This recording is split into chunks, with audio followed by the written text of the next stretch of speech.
எனக்கு தெரிஞ்சு சாண்ட்ராக்கும், திவ்யாக்கும் வந்து பயங்கரமா வெடிக்க போகுது சண்டை அப்படிங்கிறது மட்டும் இப்போது நடந்த விஷயங்கள வச்சு நம்மளால பார்க்க முடியுது. ஸோ எனக்கு தெரிஞ்சு சாண்ட்ராவ சீக்கிரமா அவங்கள வீட்டுக்கு அனுப்புறது தான் பெஸ்ட் அப்படிங்கிற மாரி தோணுது. ஏன்னா சத்தியமா அவங்களுக்கு வந்து சுத்தமா வந்து முடியவே இல்ல அந்த இடத்துல.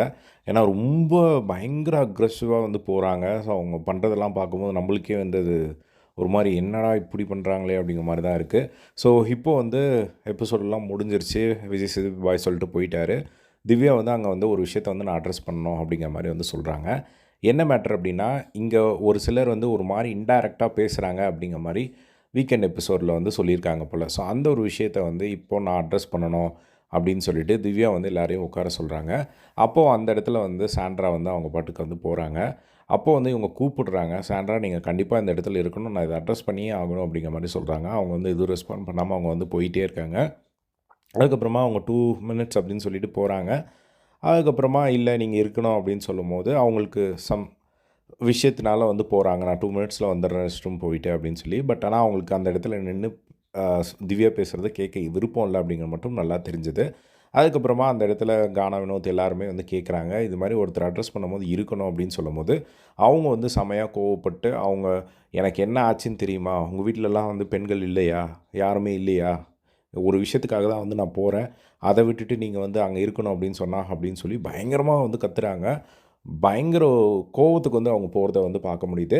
அதுக்கப்புறமா அந்த இடத்துல வந்து ஃபர்ஸ்ட்டு உட்காந்து அவங்க வரல. அப்போ கேப்ல வந்து ஒரு விஷயம் வந்து திவ்யா எல்லாருக்குமே அட்ரஸ் பண்ணுறது என்ன அப்படின்னா, இங்க வந்து நம்ம ஒவ்வொருத்தர்ட்டயும் உட்காந்து பர்சனலா நெறைய விஷயங்கள் வந்து பேசுறோம். ஸோ அந்த மாரி பர்சனலா பேசுற விஷயங்கள் எல்லாத்தையும் வந்து சபைக்கு எடுத்துட்டு வந்து, அத இன்னும் பெருசாக்க வேணாம் அப்படிங்கிறது என்னோட ஒரு சின்ன ஒரு ஒப்பீனியன் அப்படிங்கிற மாரி, அந்த ஒரு விஷயத்த எல்லார்ட்டயும் வந்து சொன்னத பார்க்க முடிஞ்சது. அப்போ சாண்ட்ரா வந்து இல்ல. அதுக்கப்புறம் சாண்ட்ரா வந்து உட்கார்றாங்க. அப்போ வந்து அந்த ஒரு விஷயத்த வந்து சொல்றாங்க. ஒரு மாரி இன்டைரக்ட்டா பேசுனேன்னு சொல்றாங்க. நீங்க யார்கிட்ட வேணா இந்த வீட்ல கேட்டு பாருங்க. நான் ஒரு டைம் கூட வந்து சாண்ட்ராவ நான் இன்டைரக்ட்டா பேசினதே கிடையாது அப்படிங்கிற மாரி அவங்க வந்து சொல்றாங்க. இப்ப என்ன உனக்கு? உன்ன நீ ப்ரூஃப் பண்ணிட்டியா?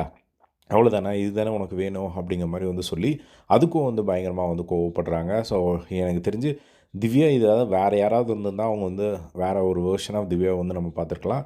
ஆனா சாண்ட்ரா கிட்ட ரொம்பவே இறங்கி இறங்கி போறாங்க. பட் அவங்க மேலே ஏறி ஏறி ஒரு மாரி பண்றாங்க.